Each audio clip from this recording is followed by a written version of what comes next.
네, 이번 2차식 강의에는 최근 외과 치료 청구 경향에서 좀 전에 설명을 드렸듯이 기타 자주 병원에서 우리가 자주 하는 구강 외과 치료에 대해서 어떻게 청구하는 경향인지를 한번 같이 또 2차시에서 알아보도록 하겠습니다.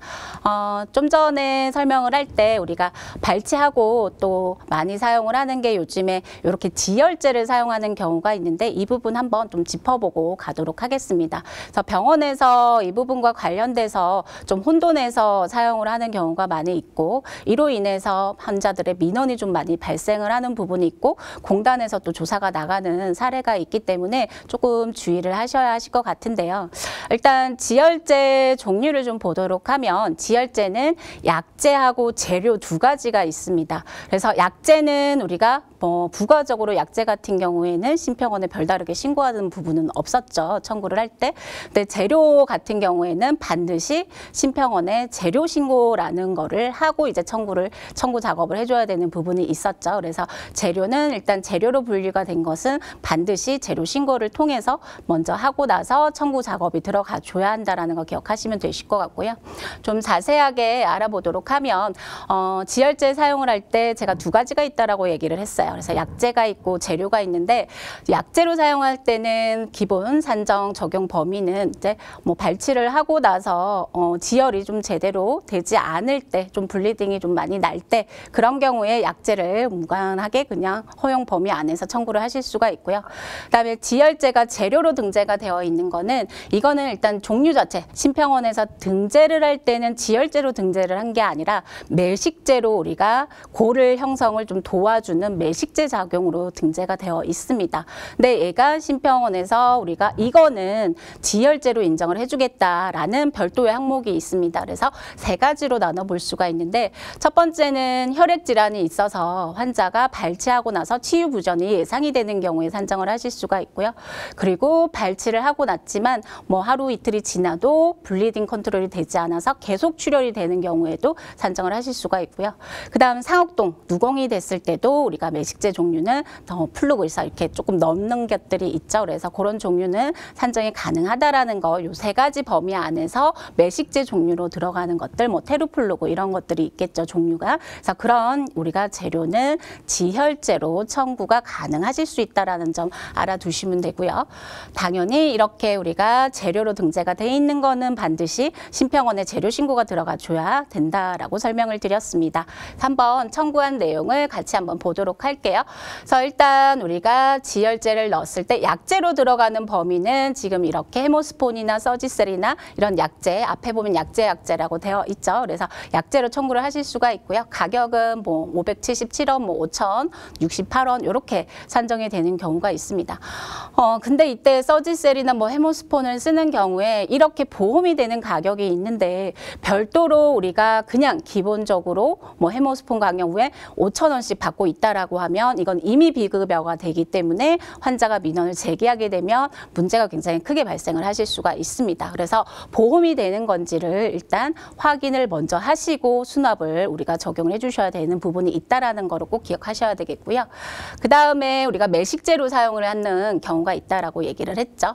그래서 우리가 리제노멀이나 혹은 테로플루그 이런 종류를 좀 많이 사용을 하고 계실 텐데요. 이 두 종류는 말씀드렸듯이 지혈제로 사용하는 경우에는 세 가지 경우에만 청구가 가능하다라고 얘기를 했습니다. 그래서 마찬가지 이때는 내역 설명이 들어가야 되겠죠.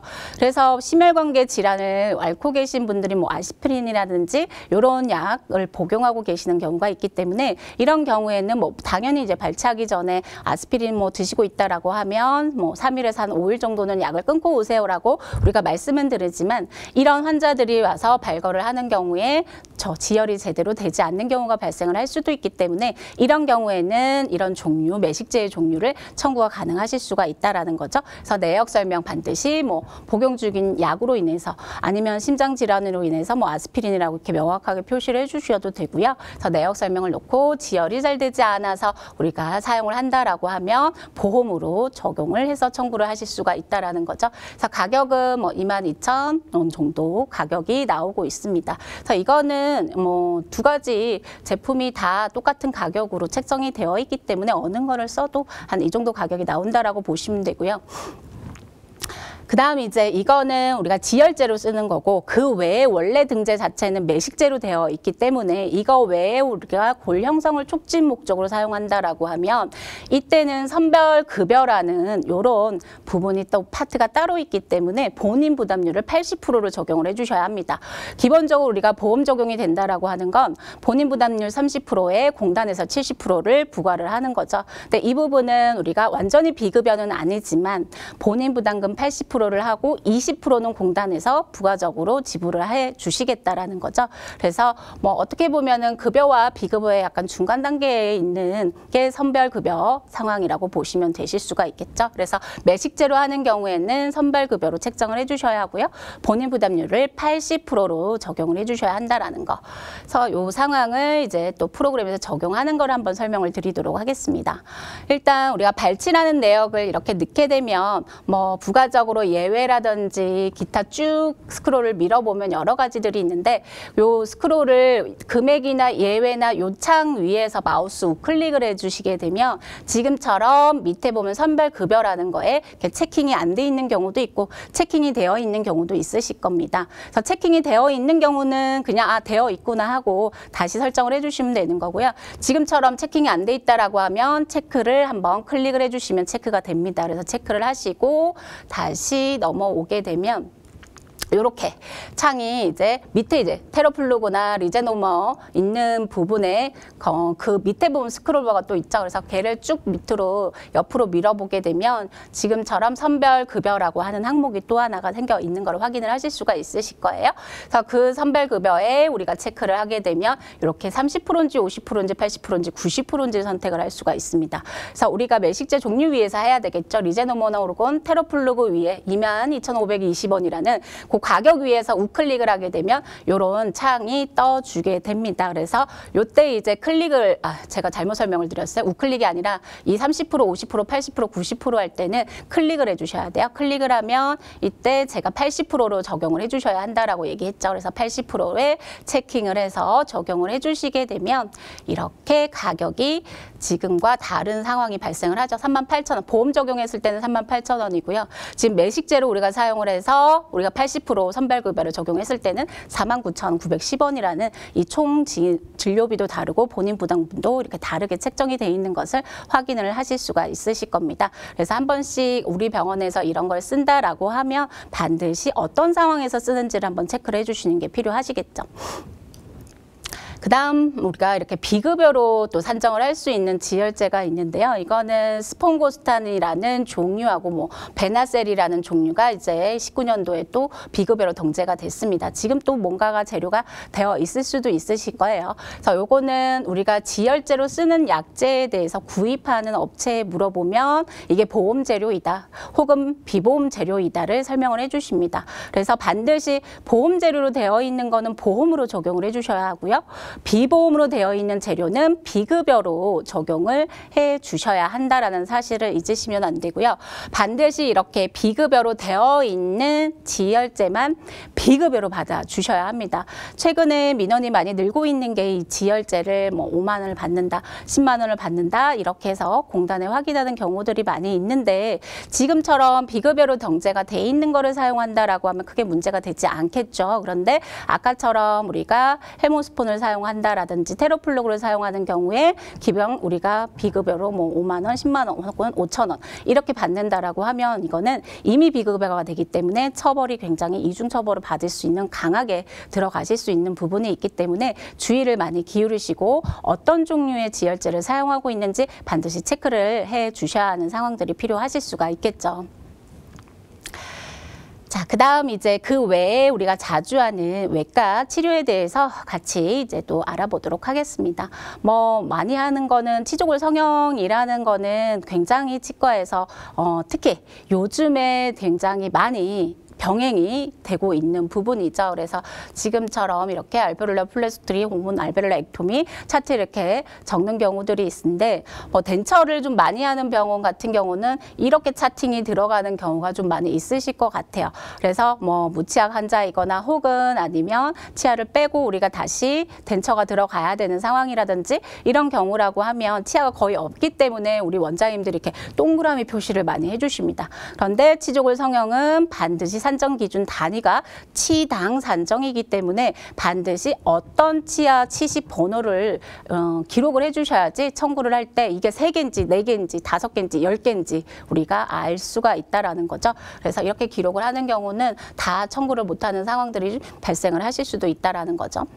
그 다음에 우리가 이렇게 슈처라고 해서 12개나 썼다라고 하는데 12개 정도 쓰는 경우에는 거의 상황을 뭐 거의 대부분 치조골 성형 알베올라가 들어간 상황이라고 보실 수가 있겠죠. 근데 이렇게 슈처하고 12개가 들어갔다라고 하면 또 제대로 차팅이 되어 있지 않는 부분이기 때문에 청구를 못하는 상황들이 발생을 하실 수가 있습니다. 그래서 부가적으로 어떤 것들이 더 필요한지 한번 같이 알아보도록 하면 사용한 버도 우리가 이 알베올라를 할 때 벌을 사용을 하죠. 그래서 벌을 사용한 거 반드시 적어 주셔야 하고요. 그 다음에 봉합사를 차팅을 해 주셔야 합니다. 그래서 슈처라는 행위는 차팅을 잘 기록해 줬지만 어떤 회사의 거를 썼는지 제품명을 기록해 주셔야 되고 굵기, 그 다음 사용량을 반드시 몇 개를 썼는지 굵기는 3-0인지 4-0인지 뭐 5-0인지 이렇게 굵기를 반드시 적어 주셔야만 청구가 가능하실 수가 있다는 거 기억해 주시면 되시고요. 그래서 이렇게 발치하고 알베올라가 같이 들어가는 경우에도 우리가 산정이 가능하실 수가 있겠죠. 그래서 발치와 우리가 치조골 성형이 같이 들어갈 때는 어떻게 산정이 되는지 또 산정 기준에 대해서도 알고 계셔야 하겠죠. 그래서 이렇게 사용을 했을 때는 우리가 각각 차트에 기록이 되어 있어야만 이렇게 나일론 봉합사 비용을 받으실 수가 있다라는 거죠. 그래서 나일론을 우리가 코드를 좀 잘 알고 청구를 해주셔야 되는데 이 재료라고 되어 있죠. 봉합사. 그렇기 때문에 이 재료라고 되어 있는 거는 반드시 심평원에 다 신고가 들어가 주셔야 된다라고 설명을 했습니다. 그래서 반드시 봉합사도 재료 신고를 해주신 다음에 이렇게 청구를 해주셔야 하는데 이때 잘못 신고를 하게 되면 219원짜리가 들어가실 수도 있습니다. 그래서 지금처럼 침이 같이 포함이 되어 있는 경우에는 우리가 밑에 있는 나일론이라는 1,420원짜리. 그래서 우리가 침이 같이 이렇게 묶음으로 세트로 들어가 있어서 이렇게 재료를 구입을 하게 되면 이때는 1,000원대 비용이 나오는 거고요.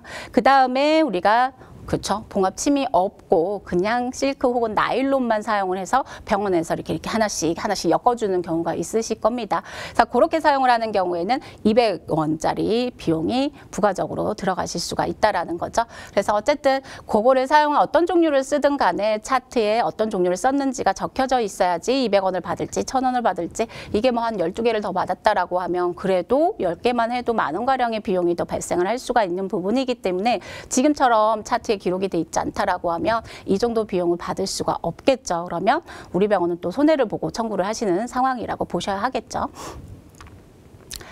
자, 그래서 우리가 치조골 성형하고 같이 할 수 있는 술식에 대해서 좀 정리를 또 한번 해봐 드리도록 하겠습니다. 일단 치조골 알베올라를 할 때는 버나 봉합사는 유일하게 우리가 외과에서 버하고 봉합사가 청구가 되는 부분이라고 보시면 됩니다. 그래서 뭐 유일하게라고 말씀드리기는 좀 그렇기는 하지만 우리가 토러스 제거할 때도 같이 사용이 가능하긴 합니다. 그래서 기본적으로 많이 하는 술식 중에는 이제 버 봉합사가 우리가 2개가 다 산정이 가능하실 수 있다라는 거 기억하시면 되고요. 다음 동일 부위를 우리가 같이 뭐 다른 치료와 병행해서 쓸 수 있는 거는 발치할 때 좀 전에 보여드린 차트에서 발치와 동시에 하는 경우 산정 가능하다라고 얘기를 했죠. 근데 발치가 이렇게 난이도별로 있습니다. 그래서 발치를 우리가 단순 발치를 할 때는 치조골 성형이 비용이 더 비싸죠. 그래서 단순 발치가 전치가 5,000원, 구치가 8,000원 정도 가량이 나오고 치조골 성형이 10,000원 정도의 그 금액이 나오기 때문에 이 비용이 훨씬 더 비싸죠. 그러면 이때는 치조골 성형을 100% 산정을 해주셔야 합니다. 그리고 난발 남발치를 우리가 사용을 할 때는 남발치 비용이 18,000원 비용이기 때문에 당연히 남발치가 비싸겠죠. 그러면 치조골 성형을 우리가 50%로 산정을 해 주셔야 하는 상황이라는 거.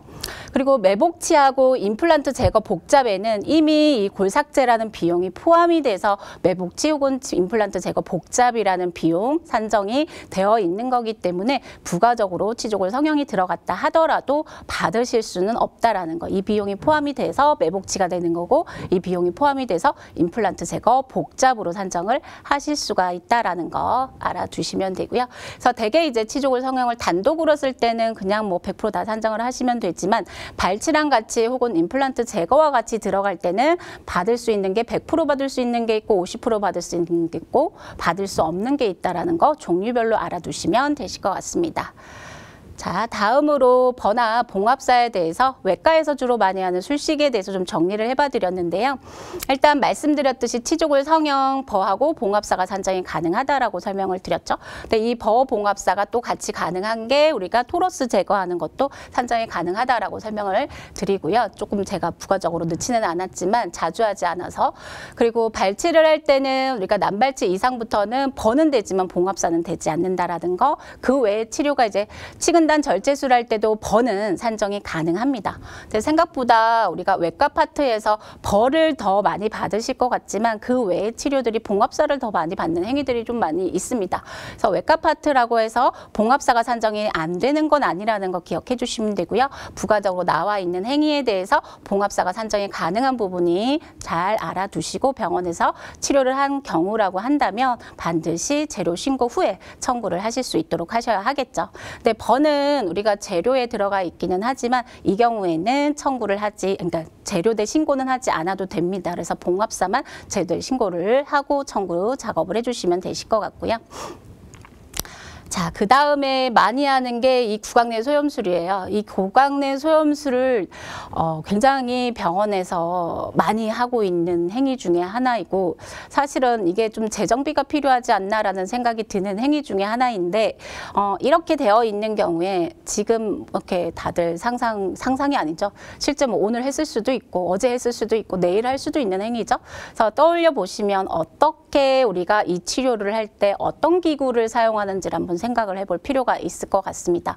그래서 되게 뭐 이런 것들을 많이 한다라고 먼저 떠올리시는 병원들이 더 많지 않을까라는 생각이 드는데 익스플로러를 사용해서 터트리거나 혹은 이 큐렛을 가지고 긁어내는 작업을 해주는 걸 구강내 소염술이라고 차트에 기록을 하시는 경우가 대부분일 거라는 생각이 제 추측상 많이 듭니다. 근데 실제 우리가 구강내 소염술이라는 명확하게 심평원에서 정의를 우리가 적응증에 내려준 거는 메스를 사용해서 그러니까 구강내 소염술이 IND라고 되어 있죠. 그래서 인시즌, 절개라는 게 들어가야 되는 거고요. 그 다음에 드레인이라고 해서 우리가 뭔가 꼽아서 계속 배농을 해줄 수 있는 작업을 해야 된다라는 거죠. 그래서 누꺼즈를 패킹을 한다든지 혹은 아니면 요즘에는 누꺼즈 뭐 말고도 이제 러버댐 말아서 놓고 이렇게 슈척을 해주시는 병원들도 종종 있기는 합니다. 근데 이렇게 들어가는 게 구강내 소염술에 대한 기본 적응증에 해당이 됩니다. 그래서 실제 병원에서 이 구강내 소염술이 실제 이렇게 진행을 한 건지를 확인을 해본다라고 하면 제 생각에는 아마 거의 70% 이상은 이 첫 번째, 두 번째로 적용을 한 경우지 않을까라는 생각이 들어서 이 구강내 소염술은 차후에 심평원이나 우리가 복지부에서 좀 이거는 재정비가 필요한 행위지 않을까라는 생각을 하게 되는 행위 중에 하나입니다. 그래서 반드시 우리가 인시전이 들어가는 거 그리고 마취가 들어가는 게 구강내 소염술로 청구를 하실 수 있는 부분이라는 거 기억해 주시면 되실 것 같고요. 자, 요 구강내 소염술에서 좀 정리를 해드리면 중요한 거는 상병입니다. 그래서 구강내 소염술을 할 때는 상병이 반드시 K0 4.7이라는 상병으로 적용을 해주셔야 합니다. 그리고 혹은 K0 5.20이라는 상병으로 적용을 해주셔야 되는데 일단 기원에 따라서 상병이 다르다라고 보시면 됩니다. 그래서 우리가 치수로 인해서, 그러니까 치아에 우리가 치수로 인해서 치근단에 염증이 많이 잡혀 있어서 배출되는 통로가 없어서 이렇게 볼록하게 고름주머니를 만들어져 있는 상태의 인시전이 들어가면 동이 없는 근단 농양이라는 걸 적용해 주셔야 되고요.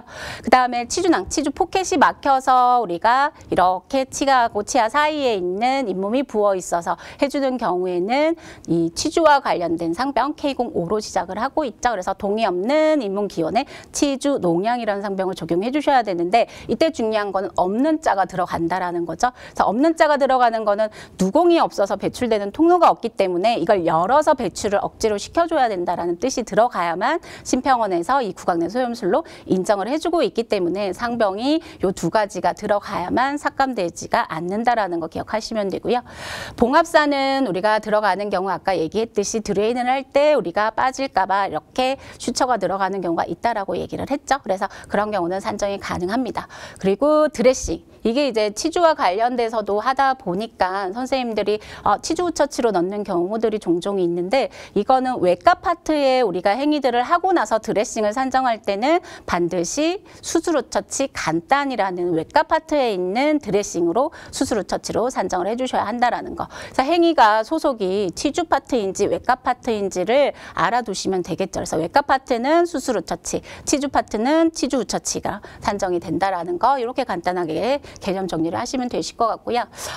동일 부위를 우리가 뭐 이 농양을 빼는 거기 때문에 사실은 제대로 빠지지 않고 다시 또 차 있는 경우가 생길 수가 있습니다. 그래서 예전에는 뭐 15일에서 15일 전엔 50%, 15일 후면 100% 이렇게 주는 기간이 있었지만 현재는 그런 기간에 대한 산정 기준은 없어졌죠. 그래서 기간 관계없이 무조건 100% 산정을 할 수가 있다라는 거.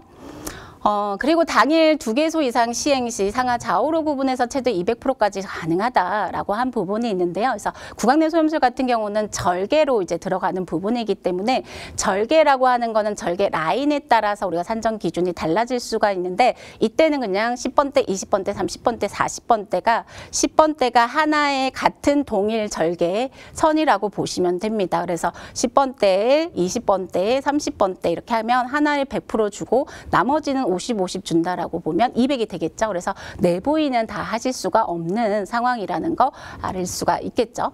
그 다음 이제 동일 부위 동시 시행이 최근에 가장 핫하게 우리가 최근 청구 경향에 나올 수 있는 부분인데요.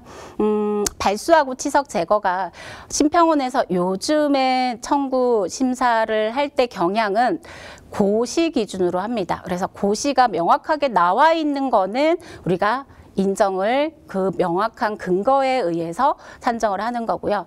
발수하고 치석 제거를 할 때 150% 한다라고 우리 예전에 공부를 했었었죠. 그래서 뭐 예전에는 아니죠. 최근까지 그렇게 청구를 했었었죠. 근데 작년에 어느 순간부터 심평원에서 이런 근거에 의해서 모든 걸 처리하는, 그러니까 근거 기반으로 이제 간다라고 보시면 됩니다. 그래서 심사 사례보다는 고시가 나와 있는지 아닌지가 중요하겠죠. 근데 뭐 심사 사례도 참고해서 우리가 계속 가지고 가는 것도 있지만 지금처럼 외과 파트와 뭐 치주 파트 이렇게 분야가 달라지게 되는 경우에는 현재 요즘에는 좀 인정을 많이 해주고 있는 편입니다. 그래서 발수라든지 치주 치료, 치석 제거와 같이 하는 경우에도 각각 100%로 산정해 주고 있는 경향이라는 거 기억하시면 되고요.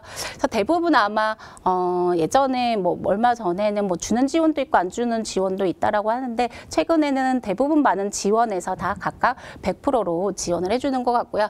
제가 청구는 뭐 기본적으로 서울 지원을 이제 하고 있기 때문에 서울 지원 같은 경우에는 삭감 없이 다 100%로 주고 있다라고 보시면 되실 것 같습니다. 그래서 오늘 내용은 이제 구강 내 소염술까지 해서 정말 병원에서 많이 하는 내용 위주로만 제가 설명을 진행을 했고요. 어떻게 잘 도움이 되셨는지 모르겠습니다. 이제 마지막 한 차씩 남아 있는데요. 그래서 다음 주에는 치주와 관련돼서 최근 청구 경향에 대해서 좀 살펴보는 시간을 가져보도록 하겠습니다. 수고 많으셨습니다.